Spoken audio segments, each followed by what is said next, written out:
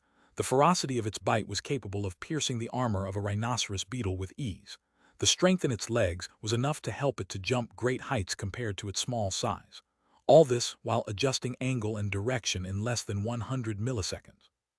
However, the fiercest weapons of a mantis were undoubtedly the two front legs that could cut as if they were sickles of the god of death. Boom!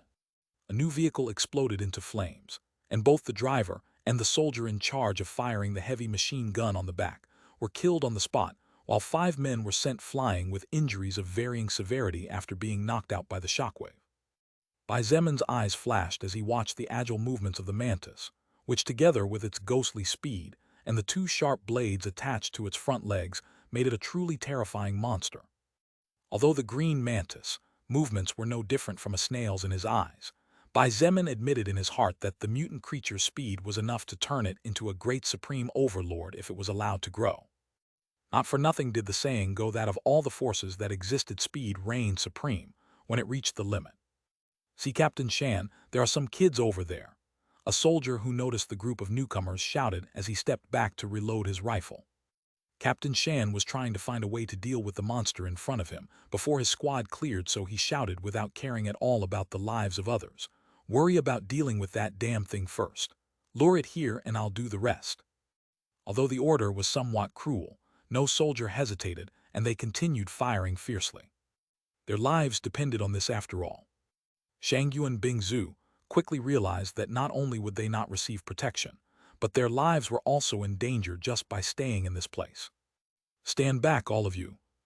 At her urgent cry, Bai Zemin nodded forward with his eyes set in the distance. "It's too late for that now." Shangyuan Bingzu's pupils contracted to the size of a needle as every hair on her body stood up horribly at the greatest sense of danger she had ever felt in her entire life. Out of the corner of her eyes, she barely managed to catch a glimpse of a green flash, abruptly changing its direction and charging towards her team. Why? Such a thought crossed her mind as she did not understand why on earth this terrifying enemy would change its mind and decide to suddenly attack them. Bai Zemin raised a hand with the intention of helping her, as he definitely did not want to see her die in front of him. "Even if she is not the Bingzu I know, she is still Bingzu at the end of the day." However, out of the corner of his eye, he saw an image that made him change his mind. Scram! The furious voice of Chen He, followed by a powerful explosion, resounded even amidst the gunfire in the distance.